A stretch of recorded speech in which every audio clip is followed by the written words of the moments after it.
Bismillahirrahmanirrahim. Assalamualaikum warahmatullahi wabarakatuh. Halo dan salam sejahtera untuk kita semua. Perkenalkan, saya Naila Intania, mahasiswa program Doktor S3 pada program studi Pendidikan Agama Islam Universitas Islam Negeri Salatiga. Pada kesempatan ini saya akan menyampaikan presentasi akademik sebagai bagian dari tugas mata kuliah Hermeneutika Al-Quran dan Hadis Tarbawi yang diampu oleh Profesor Dr. Adang Kuswaya. Di era transformasi digital saat ini, penyebaran ilmu pengetahuan tidak lagi terbatas pada ruang kelas, melainkan dapat diakses secara luas melalui platform digital seperti YouTube. Oleh karena itu, video ini saya hadirkan sebagai bentuk kontribusi akademik sekaligus upaya diseminasi keilmuan kepada masyarakat yang lebih luas. Adapun topik yang akan saya bahas dalam presentasi ini adalah revitalisasi pendidikan akidah akhlak untuk membentengi pengaruh negatif digital. Analisis hermeneutika Muhammad Abid Al-Jabiri. Semoga pemaparan ini dapat memberikan manfaat, menambah wawasan, serta membuka ruang diskusi yang konstruktif. Baik, pada pagi hari ini kita akan membahas dari mulai pembukaan, pembahasan, dan juga penutup.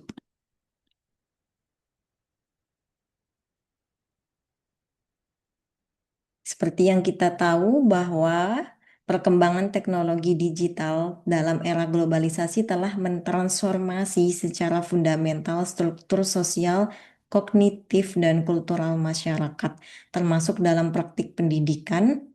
Digitalisasi tidak hanya berfungsi sebagai instrumen teknologis, tetapi telah menjadi ekosistem epistemik baru yang membentuk cara berpikir, berinteraksi, dan memproduksi makna. Dalam konteks ini, peserta didik sebagai digital natives berada dalam arus informasi yang bersifat simultan, cepat, dan tidak selalu terverifikasi. Akses tanpa batas terhadap media digital menghadirkan paradoks. Di satu sisi, memperluas peluang pembelajaran, namun di sisi lain membuka ruang bagi penetrasi nilai-nilai yang bertentangan dengan prinsip etika dan moral Islam seperti disinformasi, pornografi, dan kekerasan simbolik dalam bentuk cyberbullying. Itu yang seperti kita tahu dari problem digitalisasi dalam pendidikan. Lalu untuk selanjutnya, kesempatan melawan risiko digitalisasi dapat meningkatkan inovasi pembelajaran, tetapi kurangnya kontrol dan verifikasi menciptakan risiko besar bagi siswa yang terpajan konteks tak terfilter. Kondisi tersebut menandakan adanya disrupsi dalam relasi antara perkembangan teknologi dan pembentukan moralitas. Kapasitas literasi digital siswa tidak secara otomatis diiringi oleh kematangan etis dan spiritual. Fenomena ini tercermin dalam praktik komunikasi digital yang cenderung permisif, lemahnya verifikasi informasi, serta minimnya kesadaran tanggung jawab moral dalam ruang virtual. Lalu untuk yang ketiga yaitu implikasi pada nilai sosial dan etis. Kehadiran konten negatif di media digital dapat mengikis nilai-nilai moral dan spiritual siswa itu sendiri, memperkenalkan mereka pada realitas permisif yang merongrong fondasi ajaran Islam. Oleh karena itu, diperlukan pendekatan epistemologis yang mampu menjembatani antara teks normatif, konteks historis sosiologis yang terus berubah. Hermeneutika menawarkan kerangka metodologis untuk membaca ulang teks keagamaan secara kontekstual dengan mempertimbangkan relasi antara teks, konteks, dan subjek penafsir. Dalam konteks ini, hermeneutik tidak hanya berfungsi sebagai metode interpretasi, tetapi juga sebagai paradigma kritis dalam mengkonstruksi makna agar tetap relevan dengan dinamika zaman. Lalu untuk selanjutnya kita bahas mengenai krisis moralitas digital. As we know, rendahnya literasi digital siswa. Banyak siswa yang memiliki keterampilan teknis tinggi dalam menggunakan teknologi, tetapi mereka minim kesadaran etis dan moral dalam mengelola jejak digital mereka itu sendiri.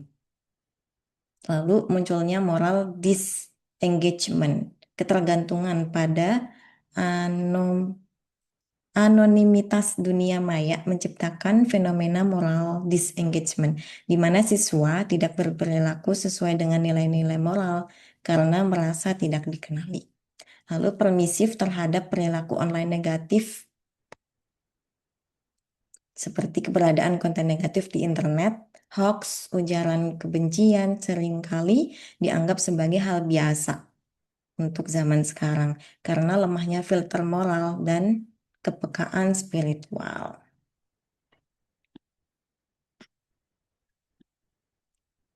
Next, kita bahas mengenai kekurangan pendekatan pembelajaran akidah dan moralitas. Seperti yang kita tahu, dominasi pendekatan normatif doktrinal, metode pembelajaran akidah akhlak saat ini lebih fokus pada hafalan dan transmisi teori daripada internalisasi nilai-nilai dalam praktik sehari-hari. Ketidaksinambungan teori dan praktik. Siswa sering memahami konsep moral secara kognitif, tetapi gagal mengimplementasikannya dalam aktivitas digital karena nilai tersebut tidak terinternalisasi dengan baik. Lalu, kurangnya adaptasi terhadap konteks digital. Materi pendidikan akidah akhlak tidak dihubungkan secara signifikan dengan tantangan yang muncul dari budaya digital, sehingga tidak mampu menjawab kebutuhan siswa di era teknologi ini. Sebelum masuk ke pembahasan, dalam konteks pendidikan akidah akhlak, pendekatan hermeneutika Al-Jabiri membuka ruang bagi transformasi pedagogis dari model transmisi menuju model reflektif kritis. Nilai-nilai akhlak tidak lagi dipahami sebagai doktrin statis, tetapi sebagai prinsip etis yang dapat diaktualisasikan dalam berbagai konteks, termasuk dalam praktik digital. Dengan demikian, revitalisasi pendidikan akidah akhlak dapat diarahkan pada penguatan literasi media berbasis nilai-nilai Islam itu sendiri, pengembangan etika digital, serta internalisasi kesadaran teologi sebagai basis kontrol diri. Pendekatan ini diharapkan mampu membentuk subjek didik yang tidak hanya kompeten secara digital, tetapi juga memiliki integritas moral dan spiritual dalam menghadapi kompleksitas era digital. Oke, baik, selanjutnya kita bahas menuju ke pembahasan itu sendiri, inti dari materi pada pagi hari ini. Kita mulai dari problem di lapangan yang ada pada saat ini. As we know, kita tahu perilaku menyimpangan dalam ruang digital. Siswa sering terlibat dalam penyebaran hoax. Sering banget itu terjadi, ujaran kebencian dan cyberbullying. Ciri khas media digital yang cepat dan anonim memperburuk lemahnya kesadaran etis siswa terhadap implikasi moral dari tindakan mereka itu sendiri. Lalu yang kedua ada minimnya literasi etis. Ketergantungan siswa pada media digital melemahkan keterpaparan mereka terhadap aktivitas sosial dan spiritual. And that's real and fact. Dan fakta di dunia pada saat ini, di dunia nyata pada saat ini, literasi yang berfokus pada teknologi tanpa nilai agama menciptakan jurang etis dalam interaksi digital. Oleh karena itu, kita bahas pada pagi hari ini bahwa pentingnya revitalisasi pendidikan akidah halak itu sendiri dari berbagai problem yang ada di lapangan. Lalu untuk yang ketiga ada metode pembelajaran tindak kontekstual. Pendekatan normatif doktrinal masih mendominasi pendidikan akidah halak. Kurangnya integrasi dengan realitas digital membuat nilai-nilai Islam tidak efektif dalam memandu perilaku siswa di dunia maya.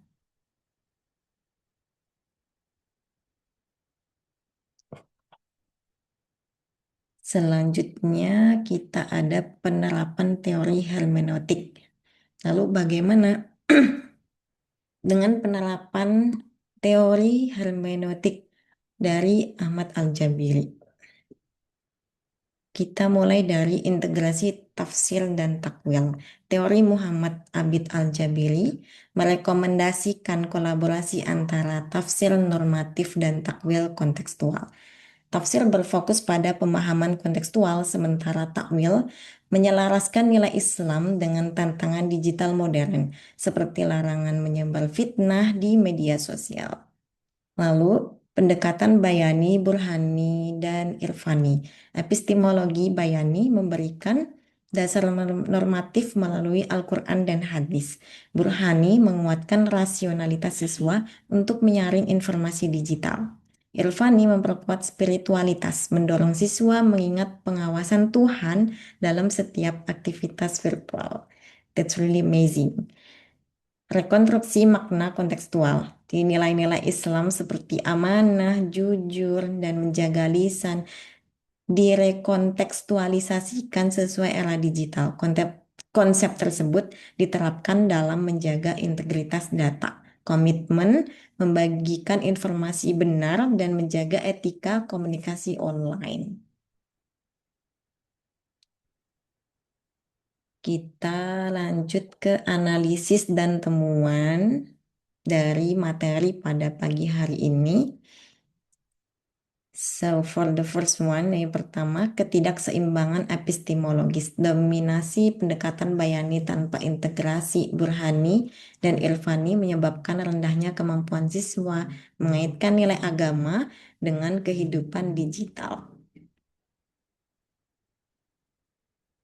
Berdasarkan penerapan teori tersebut, dapat dianalisis bahwa problem utama dalam pendidikan akidah akhlak di era digital terletak pada ketidakseimbangan epistemologis itu sendiri.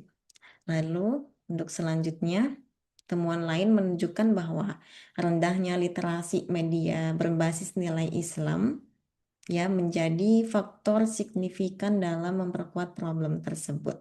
Literasi media tidak hanya mencakup kemampuan teknis dalam menggunakan perangkat digital, tetapi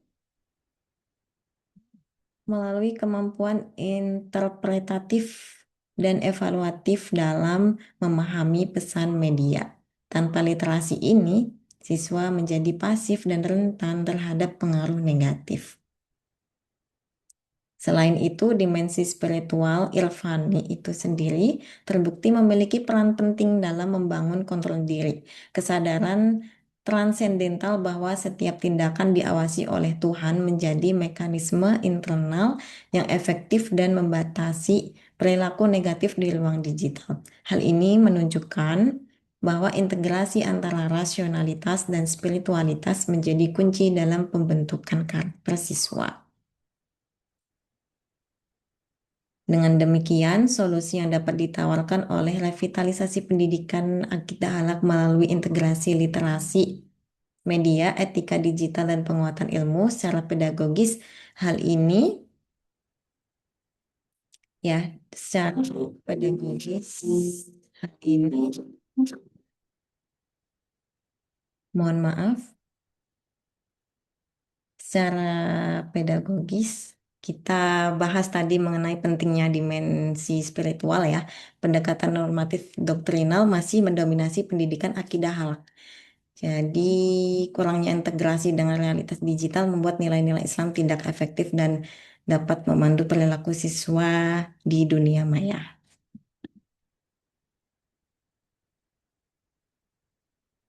Oleh karena itu, kita bagikan rekomendasi solusi dari pembahasan yang kita bahas pada pagi hari ini ya, mengenai revitalisasi pendidikan akidah akhlak untuk membentengi pengaruh negatif digital itu sendiri. Kita memberikan rekomendasi solusi, yaitu mengintegrasikan literasi media berbasis nilai Islam, pengembangan etika digital, dan penguatan iman dalam pembelajaran akidah akhlak. Selain itu, analisis kasus digital, diskusi kritis, dan refleksi etis menjadi metode pembelajaran yang relevan.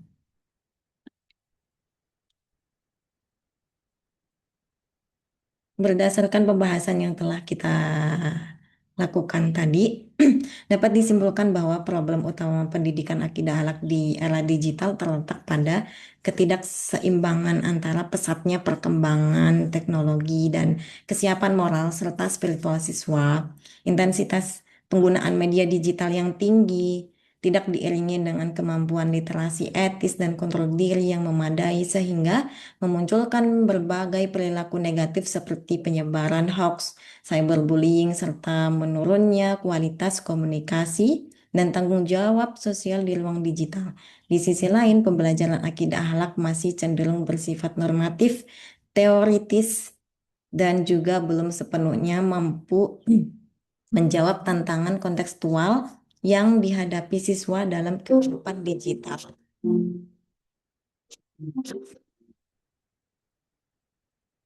Untuk next, kita simpulkan bahwa memahami etika digital dalam ajaran Islam itu sendiri mencakup kewajiban menjaga amanah, berkomunikasi dengan sopan, serta meng- menghindari tindakan negatif seperti gibah dan penyebaran hoax di media sosial, menciptakan ruang digital yang lebih harmonis. Yang terakhir, penguatan iman sebagai mekanisme kontrol pribadi. As we know, nilai-nilai spiritual menjadi penyokong utama untuk mendukung pengendalian diri, membangun kesadaran transendental bahwa setiap tindakan di ruang digital berada dalam pengawasan Tuhan, sehingga mampu membatasi perilaku menyimpang. Sekian dari saya. Sebagai penutup, kita pahami bahwa revitalisasi pendidikan akidah halal bukan sekedar upaya normatif, tetapi merupakan kebutuhan mendesak di tengah derasnya arus digital yang membawa berbagai pengaruh negatif terhadap nilai dan karakter generasi. Melalui pendekatan hermeneutika Muhammad Abid Al-Jabiri, kita diajak untuk tidak memahami teks secara literal, tetapi juga mengontekstualisasikannya secara kritis dan rasional dalam realitas kehidupan modern pada saat ini. Dengan demikian, pendidikan akidah akhlak dapat tampil lebih relevan, adaptif, dan mampu menjadi benteng moral yang kokoh bagi peserta didik di era digital. Harapannya, gagasan ini tidak berhenti pada tawaran wacana, tetapi dapat diimplementasikan dalam praktik pendidikan, baik di lingkungan formal maupun non-formal, sehingga mampu melahirkan generasi yang tidak hanya cerdas secara intelektual, tetapi juga kuat dalam akidah dan mulia dalam akhlaknya. Akhir kata, saya ucapkan terima kasih atas perhatian Anda. Wassalamualaikum warahmatullahi wabarakatuh.